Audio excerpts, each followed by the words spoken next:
Emily Brown. I'm the Career Development Chair for the Alliance for Women in Media, National Capital Area Chapter. We are here on this rainy evening, unfortunately, at the National Association of Broadcasters headquarters here in Washington, D.C. And we are about to kick off an amazing event for the fall.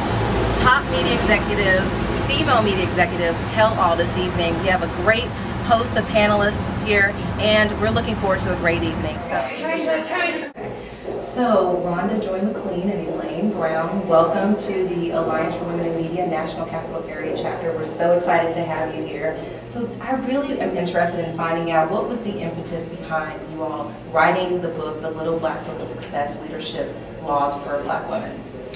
Well, actually, the impetus was the fact that I'm a television executive and also an author. I've written 2 novels previously, and I never considered myself to be a leader because I didn't have an MBA or a law degree or wore suits or pantyhose, that kind of thing. So I always thought leadership belonged to other people. And I was invited to take a leadership class, and once I was in this class, I learned that leadership can actually be learned. Leadership can be taught, much like math or English. And the light bulb went off. Oh my goodness, imagine how many other black women who may not have the access or the opportunity or the resources to learn leadership. Imagine how much further along their leadership journeys would be or their careers would be if only they had access to this information. And how did you get involved? I was lucky. Elaine invited me to be. Elaine established a network of her own about 10 years ago, and our co-author Marcia, who couldn't be with us this evening, invited me. So actually I didn't know Elaine until I went to her first networking dinner 10 years ago, and we are still meeting. The Girls' Night Out, we meet quarterly, and we actually peer mentor each other and help each other out on personal matters as well as professional matters. But she invited us to join her on this journey to write this book, and it's been a great work. So I love the theme of the book is what you alluded to, is that while some leaders are born, a lot are made. Absolutely. And so that's the premise of it. But I know that a lot of women are reading the title of the book and thinking, maybe this book isn't for me because perhaps I'm not a black woman. But I've read the book, and I really feel that it addresses a lot of issues that all of us face, no matter where we are on the career ladder, or no matter what race we are. Can you talk a little bit about just how this is for really any person? Well, we do talk about the 40 laws of leadership are really universal laws. What makes our book unique is that we talk at the end of each chapter. We have a cultural code. But we just recently did a presentation for Now chapter in New York, which headed by a white woman, National Organization for Women.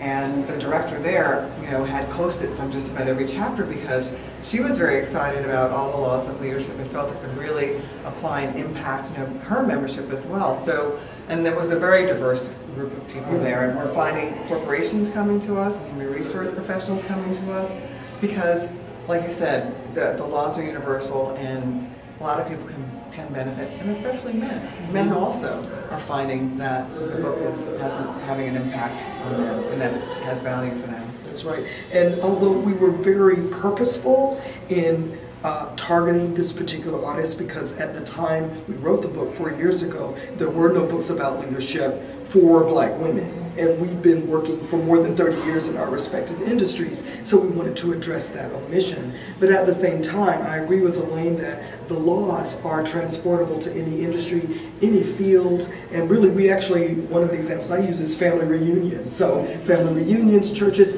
not-for-profit organizations, as well as corporate work.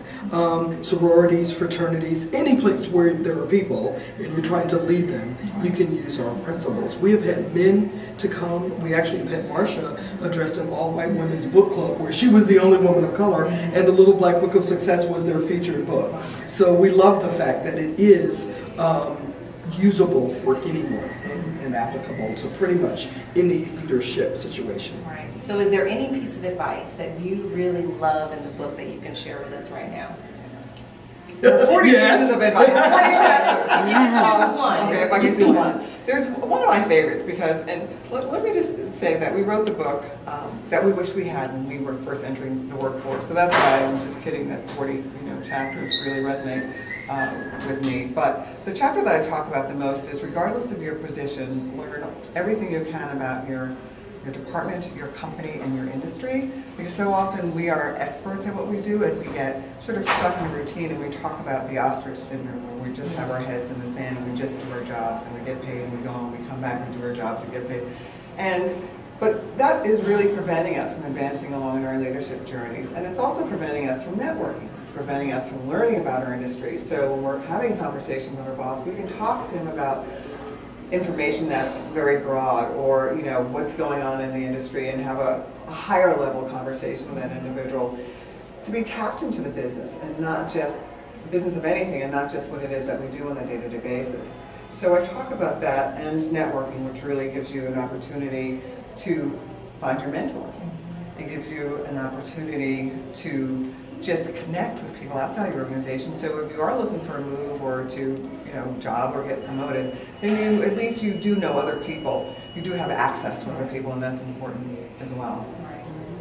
I'm going to talk about just two related concepts. One is a little controversial, and I actually picked this title, so I'm happy to defend it.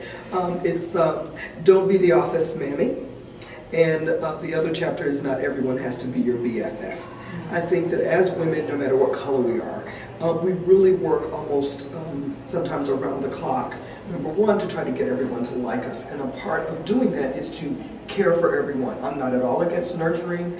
I think that mothering is probably the most important job on the planet. But in the workplace, if you want to be seriously considered as a potential leader of a team, you need to show that you can be focused, that you can get the job done, and that certainly you want to have an atmosphere that is a place where people want to work. But I can tell you, as a former office mammy, where my couch was just so warm from people talking about their husbands and their boyfriends, and there was so much drama, my work was not even getting done. That's what we mean, is that you need to stay focused on your true mission. What is the goal of your particular work assignment, your job, and then your team? And then to Elaine's point, where does that fit within the overall business? So that once you know those things and can stay focused, you're seen as someone who can move the team forward.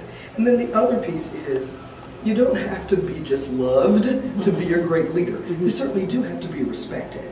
And so we talk about the difference between being respected and being liked. Very good. Well, thank you so much again for taking the time out of your busy schedule this week to come and talk to us. Our pleasure. Thank you. It's great to be here. The Alliance for Women in Media was founded in 1951 and is the longest established professional organization dedicated to advancing women in media and entertainment.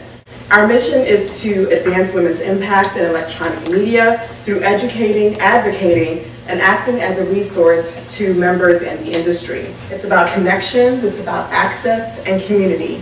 NCAC.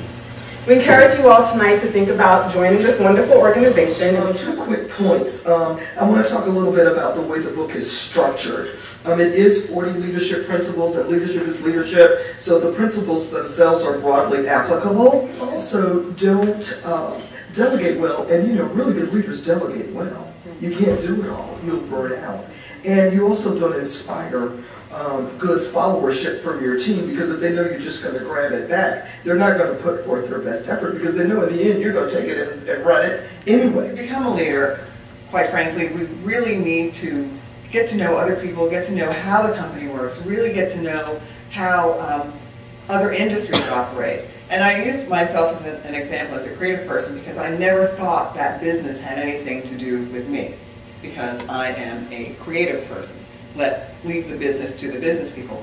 But of course that can be the most farther from the truth.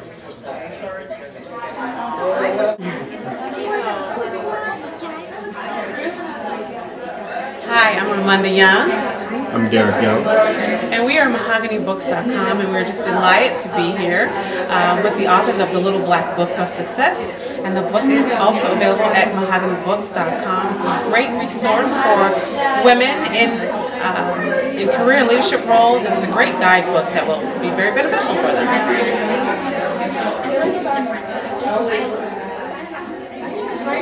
Thank you so much for joining us tonight for this great event. Wanted to let you know that this is just one of many events that we do to live up to our tagline of promoting progress and creating change. We hope that you will consider being a part of the Alliance for Women in Media. And if you have any more questions about what we're all about, check us out at awrt-ncac.org.